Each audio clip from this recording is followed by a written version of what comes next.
स्वागत है बच्चों आप सभी का अपने YouTube चैनल एडिक्वेट एकेडमी में। मैं गौतम सर और आज का जो हमारा मोस्ट इम्पॉर्टेंट जो टॉपिक है बेटा वो है हमारा बीए प्रोग्राम सिक्स्थ, जो हमारा थर्ड ईयर वाले बच्चे हैं, सिक्स सेमेस्टर का जो हमारा है हिंदी के लिए से लिया गया है। हमारा सिक्स सेमेस्टर का जो भी हमारा है हिंदी, तो ये हमारा जेनरिक इलेक्टिव है जिसके अंदर हमारा जो चैप्टर है बेटा, बुक का नेम है हमारा हिंदी सिनेमा और उसका अध्ययन। भारत के अंदर जो सिनेमा व्यवस्था है वो कब से शुरुआत हुई उसके बारे में जानेंगे और इम्पॉर्टेंट क्वेश्चन हमारे कौन से आएंगे। इस वीडियो को देखने के बाद आपके 70 आउट ऑफ 75 आपके आएंगे ही। ठीक है, तो वीडियो को शुरू से लेकर लास्ट तक ज़रूर देखें। चलिए हम स्टार्ट करते हैं। सबसे पहले हमारा टॉपिक क्या क्या है उसके बारे में हम जानते हैं और उसके बाद हम धीरे धीरे आपको बताते हैं क्या क्या चीज़ें हैं। तो चलिए सबसे पहला हमारा क्या है, इकाई 1 के अंदर हम जानेंगे कला विधि विधा के रूप में सिनेमा और उसकी सैद्धांतिकी। तो भाई कला विद्या विधा के रूप में सिनेमा, तो कला एक क्या है, आर्ट है। तो बोलते हैं उसकी शुरुआत, क्वेश्चन है कला का संबंध क्या है, सृजन से है। सृजन मतलब क्या होता है, बनाना। मनुष्य ने अपने आरंभिक समय में सृजनात्मकता का परिचय दिया। मानव सभ्यता के विकास के साथ कला रूपों का भी विकास होता गया। मतलब बोला गया जो कला है एक बहुत ऐसी कला है जो कि मानव ने अपने मस्तिष्क का प्रयोग करके सृजनात्मक मतलब उसको क्रिएटिव बनाया और ज़्यादा उसको बेटर किया, तो ये एक कला होती है। बोलते सिनेमा का सामान्य परिचय, सिनेमा क्या है, सिनेमा हमारी संस्कृति का हिस्सा है, हमारी संस्कृति को दिखाती है। हमारे समाज के अंदर कौन सी संस्कृति चल रही है उन सभी चीज़ों को बताया जाता है। खान पान, जल जीवन, वेशभूषा, इन सभी चीज़ों को बताया जाता है सिनेमा के माध्यम से। तो हमारे जन जीवन को अगर कोई कला व्यापक स्तर पर प्रभावित कर पाई तो क्या है, सिनेमा। तो हमारे जीवन को सबसे ज़्यादा जो प्रभावित किया तो सिनेमा ने किया। कहा जाता है सिनेमा के ज़रिए हमने बहुत ज़्यादा अपना मस्तिष्क को क्या किया, जागरूक किया और हम एक चीज़ों को दूसरी चीज़ों से हम आसानी से समझने लग गए। लेकिन सवाल ये आता है, क्या सिनेमा समाज को वैचारिक रूप से मजबूत भी प्रदान करता है क्या नहीं। मतलब सिनेमा क्या करती है, समाज को मजबूत बनाती है नहीं बनाती। तो बोला गया है सबसे लोकप्रिय कला माध्यम के रूप में हम सिनेमा को देखते हैं। मतलब सबसे महत्वपूर्ण कला के रूप में सिनेमा है।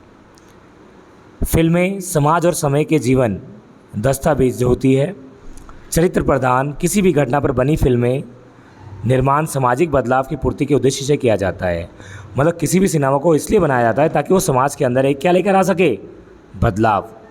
तो भाई वो हमारे समाज के अंदर जो कुरीतियाँ हैं, जो कमियाँ हैं, उसको कम कैसे किया जा सके वो सिनेमा में हमें दिखाया जाता है। तो इसीलिए हम कहते हैं सबसे ज़्यादा जो इन्होंने प्रभावित किया है। लेकिन क्या इसकी शुरुआत आपको पता है कब से हुई है, वो आज हम जानते हैं। तो सबसे पहले हम बात करें, लुइस डेनोरो ने 1839 में फोटोग्राफी की एक ऐसी गतिशील प्रक्रिया को विकसित किया जिसके अंदर रासायनिक लैपिक प्लेटिल को प्रदर्शित किया जाता था। और बोला गया 1879 में आसपास अमेरिकी फोटोग्राफर माइब्रिज और 1882 में फ्रांस की जूलियस मरे और 1883 में थॉमस आल्वा एडिशन। उसके बाद 1889 में कोटक कंपनी द्वारा जॉर्ज ईस्टमैन ने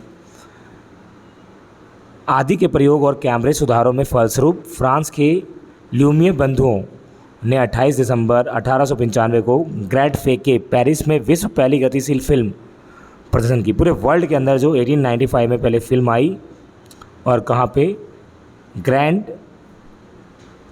कैफ़े, क्या नाम था, ग्रैंड कैफ़े, जिसका अंदर क्या था, फिल्म का प्रदर्शन सार्वजनिक रूप से किया गया। मतलब पूरे सब जगह दिखाया गया।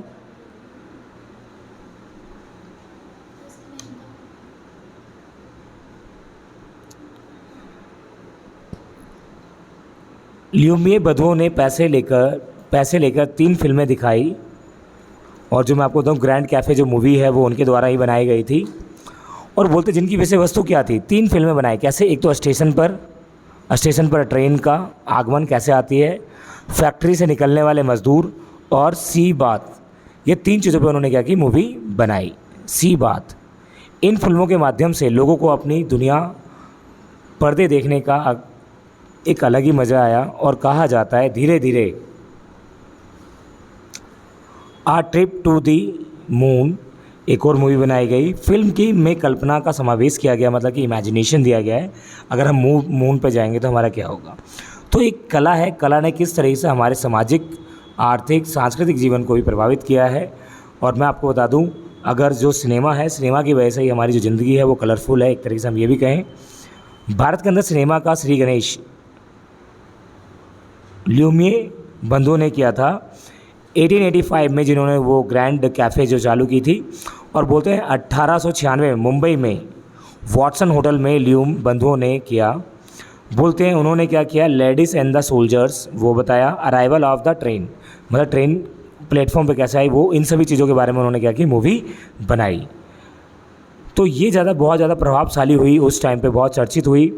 और कहा जाता है भारत में पहली फीचर फिल्म 1912 में बनाई गई, पुडलिक, जिसमें कि आर.जी. तोरने और एन.जी. चित्रेम ने बनाई गई। बोलते हैं फिर उसके बाद जो मूवी बनाई गई वो क्या था, टुंडरी राज गोविंद फाल्के द्वारा बनाई गई। कौन सी, राजा हरिश्चंद्र। राजा हरिश्चंद्र अपने आप में एक बहुत बड़ी फिल्म थी, अच्छी फिल्म थी, जिसके अंदर क्या था, बहुत अच्छा प्रदर्शन दिया गया है, ईमानदारी का प्रदर्शन, कि राजा हरिश्चंद्र किस तरीके से, मतलब विपत्ति के समय में आने पर भी वो अपनी ईमानदारी को, अपनी निष्ठा को, अपने कर्म को कभी भी नहीं खोते हैं। तो इसे समाज में एक मैसेज मिलता है। तो उस टाइम पे बहुत सारी फिल्में बनाई गई, आला मारा बनाई गई, मैं आपको आवारा बनाई गई, और भी बहुत सारी फिल्म कई भाषाओं में तैयार हो गई। हिंदी सिनेमा यहाँ तक नहीं रुका। हिंदी सिनेमा के इतिहास में चौथे दशक का सिनेमा बोलने के साथ हुआ, मतलब चौथा दशक कैसा था, बोलना। अब मैं आपको बताऊँ, पहले दशक के अंदर पौराणिक फिल्में बनाई जाती थी, फिर उसके बाद क्या हुई, पुराने के साथ भक्ति बनाई गई, भक्ति के साथ फिर क्या हुई, रोमांटिक हुई, और धीरे धीरे सिनेमाओं के अंदर बहुत बड़ा प्रचलन हुआ। पहले फिल्में जो होती थी मूक होती थी, और धीरे धीरे वो बढ़ती चली गई और उसका और अच्छा प्रदर्शन होना शुरू हो गया। अगर हम बात करें फिल्म कंपनी शांताराम, केशवा धारबर, आदमी मूवी, दुनिया ना माने, पड़ोसी, 1937 में बनी फिल्म दुनिया ना माने अनमोल विवाह के विषय को लेकर बनी, मतलब किस तरीके से, किस क्षेत्र में अनमोल विवाह होते हैं उसको लेकर बनाई गई थी। सन 1941 के अंदर शांताराम द्वारा हिंदू मुस्लिम एकता संदेश लेकर बनाई गई क्या, पड़ोसी, मतलब हिंदू मुस्लिम की एकता के लिए बनाया गया था। ये एक जो थी क्या थी, पड़ोसी मूवी थी, ताकि हिंदू और मुस्लिम की एकता को बढ़ावा मिल सके। उसके अलावा अगर हम बात करें, मतलब फिल्मों ने एक तरीके से हमारे सामाजिक जीवन को बहुत अच्छी तरीके से प्रभावित किया, समाज से जोड़ने का कार्य, समाज से जो त्रुटियां हैं, कमियां हैं, उसको हटाने का काम फिल्मों ने ही किया। आगे की हम बात बताएं,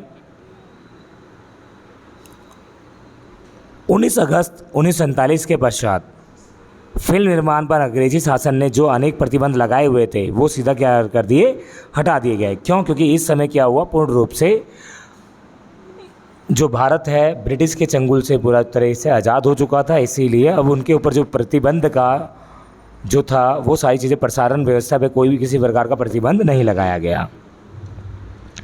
ये टाइम 5वां दशक था सिनेमा का, जिसके अंदर नायक नायिका का प्रेम, खलनायक, कैबरे डांस, कॉमेडियन, जेम्स विदेशी फिल्म जैसे आने लग गई, आवारा, मिर्ज़ा गालिब, गुरुदत्त प्यासा, ठीक है। तो ये सारी चीज़ें जो मूवी है धीरे धीरे 5वां दशक में, 5वें दशक के आसपास दिलीप कुमार, राजकुमार, देवानंद, सुशील दत्त, बलराज साहनी, नूतन, मीना कुमारी, ये सारी चीज़ें जो कलाकार हैं आने लग गए।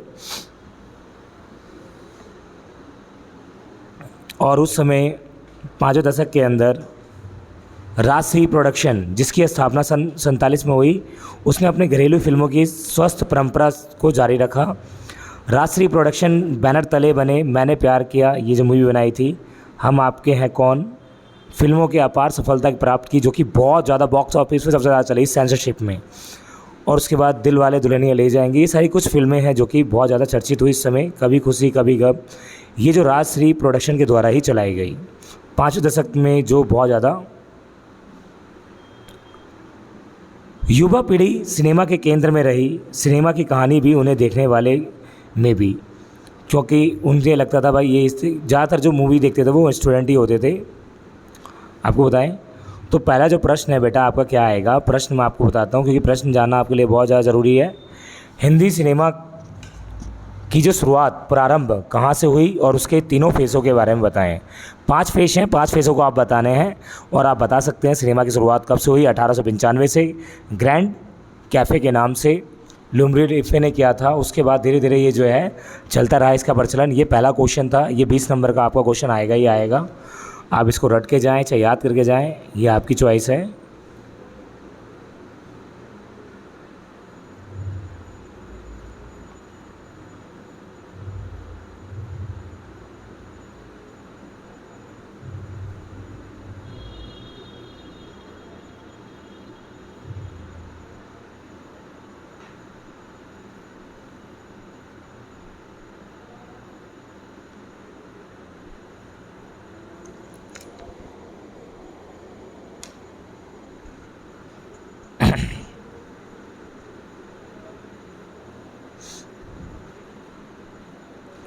क्वेश्चन दिया गया है, कला के रूप में सिनेमा की व्याख्या कीजिए। ठीक है, ये क्वेश्चन बहुत इंपॉर्टेंट क्वेश्चन है अपने आप में। सिनेमा की भाषा साहित्य पर विचार दीजिए। साहित्य और सिनेमा में भाषा में क्या अंतर है वो आपको बताना है। ठीक है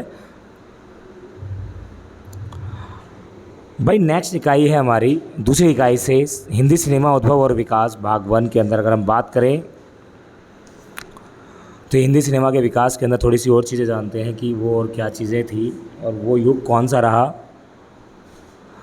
तो बोलते हैं सिनेमा के बारे में, सिनेमा एक क्या है, जन समाचार माध्यम है। क्या है? जन समाचार माध्यम, जो लोगों को खबरें पहुंचाती है। इस पाठ में आप सिनेमा के बारे में जानकारी प्राप्त करेंगे। सिनेमा का उदय 19वीं सदी के अंतिम दशक में हुआ, जैसे कि मैंने आपको बताया 1895 में। और जिस समय की पहले की जो मूवी होती थी वो ज़्यादा रंगीन नहीं होती थी। उस टाइम पे श्रव्य ज़्यादा होता था। श्रव्य सुन सकते हैं, सुनने का नहीं था, दृश्य था, और वो भी क्या था, रंगीन नहीं थी। धीरे धीरे ये जो है मूवी सिनेमा क्या हो गई, इसके दृश्य श्वेत श्याम रूप में ही पर्दे पर आते थे कुछ, लेकिन दशकों के बाद रंगीन पर्दे आए। ठीक है, तो मतलब शुरुआती दौर में जो सिनेमा आई वो क्या हुई, उस टाइम पे क्या होता था, उसके अंदर आवाज़ नहीं होती थी। तो आवाज़ ना होने के बस वो पिक्चर चलेगी और उसके वो ब्लैक एंड वाइट होती थी। फिर धीरे धीरे आवाज़ आई, तो फिर रंगीन आई, और रंगीन आई तो उसके अंदर रोमांटिक आया, अलग अलग चीज़ें आई। तो सिनेमा ने एक बहुत बड़ा रूप लिया। तो इस तरीके से सिनेमा का विकास भारत के अंदर और पूरे विश्व के अंदर हुआ। अब सिनेमा के अंदर अगर हम बात करें प्रौद्योगिक विकास के बारे में, सिनेमा की तकनीकी के बारे में जानकारी हासिल करने से पहले यह जानना जरूरी है कि वैज्ञानिक सिद्धांत पर आधारित बोलते हैं 24-25 चित्र निकल सकें, ऐसे हमें आभास होगा। आगे हम बात करें इसी में, आधुनिक युग में पहले दृश्य संबंधित स्मृतियों को आमतौर पर नाटक और चित्र के रूप में दिखाया गया था, लेकिन ये दोनों स्मृति कल्पना संयोजन धीरे धीरे बोला जाता है आविष्कार, अमेरिकी आविष्कार थॉमस एडिसन ने ही कहा जाता है।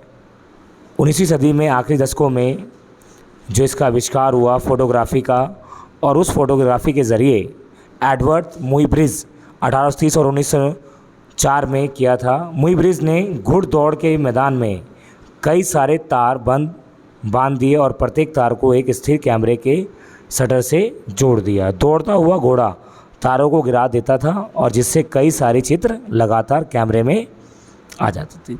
तो इस तरीके से भाई शुरुआत हुई पहले का दशक। और आज का टाइम तो आपने देखा होगा, एक बार क्लिक किया बहुत सारी फ़ोटो आ जाती हैं, लेकिन वो पहले का दौर ऐसा नहीं था। मुइब्रिज से प्रेरणा लेकर थॉमस एडिसन का भी दिलचस्पी बढ़ी और एडिसन ने गतिशील तस्वीर लेना शुरू कर दी। 1888 में स्कॉटिश वैज्ञानिक विलियम कैनेडी डिक्सन ने शुरू किया और वैक्स सिलेंडर और फोटोग्राफी को रिकॉर्ड करने का प्रयास किया। 1889 में डिक्सन ने इस क्षेत्र में ज़बरदस्त पहल जारी की। जॉर्ज ईस्टन सेल्यूलाइट का इस्तेमाल किया। सेल्यूलाइट का पहली बार जो कैमरे के अंदर जो इन्होंने ही यूज़ किया। सेल्यूलाइट फिल्में बाद में गतिशील छायाचित्र और श्रेष्ठ माध्यम में बन गई। बोलते हैं इसका इस्तेमाल करते हुए 15 सेकंड की कई फिल्में का अंकन किया गया।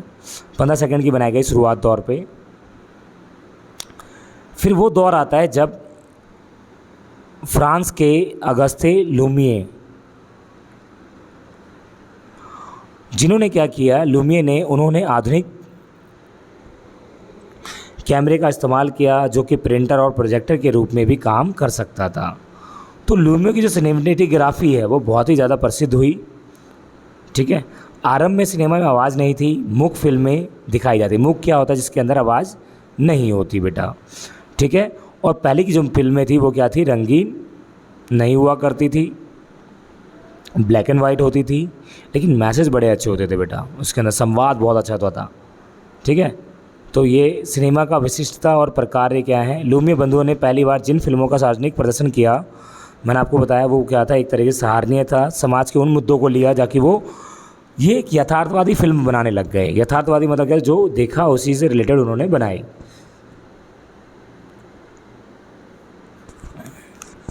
सिनेमा माध्यम का उपयोग सूचना, शिक्षा। अब सिनेमा का क्या माध्यम था?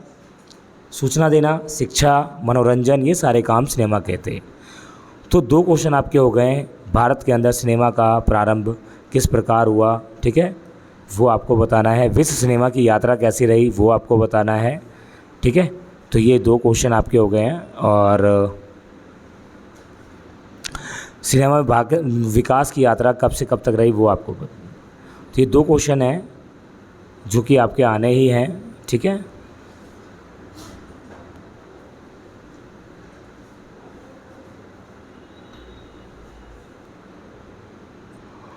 उसके बाद जब फिल्में बनाई गई, 50 के दशक में जो फिल्में आई बेटा, वो कौन सी फिल्में थी? वी शांताराम द्वारा जो बनाई गई कहा जाता है। उस समय और भी फिल्में आई, नीचा नगर, महबूब की एक थी मदर इंडिया, जागते रहो, गुरुदत्त की प्यासा, ये सारी मूवी जो आई, जिन्होंने क्या किया? समाज के अंदर एक बहुत अच्छा उदाहरण दिया और समाज के अंदर से कुरीतियों को, सारी चीज़ों को निकाला। सिनेमा का वर्तमान दौर, सिनेमा का वर्तमान दौर कैसा है? मैं आपको बता दूं, सिनेमा का जो आज का वर्तमान दौर है थीमेटिक ज़्यादा है, जिसके अंदर बहुत सारी चीज़ें, अब आपने देखा होगा, बड़े बड़े कैमरे, बड़े बड़े टेलीकास्ट, सेंसरशिप बोर्ड। मतलब कि आज की तो फिल्में तो ऐसी है कि अगर शूटिंग हो रही है तो डायरेक्ट आपको डायरेक्ट दिखा दी जाएगी, वो कंप्यूटर डिजिटल और के ज़रिए ज़्यादा की जा रही है। ठीक है, तो ये आज का दौर है। तो उसके बाद हमारा निष्कर्ष ये निकलता है, क्वेश्चन आएगा आपका, क्वेश्चन है आपका, सिनेमा के तकनीकी पक्ष के विकास पर प्रकाश डालिए। विश्व की सिनेमा के प्रमुख आंदोलन कौन कौन से चलाए गए? भारतीय सिनेमा का उदय और विकास, क्वेश्चन आएगा ही बेटा, देख लो एक बार, पक्का कंफर्म। उसके बाद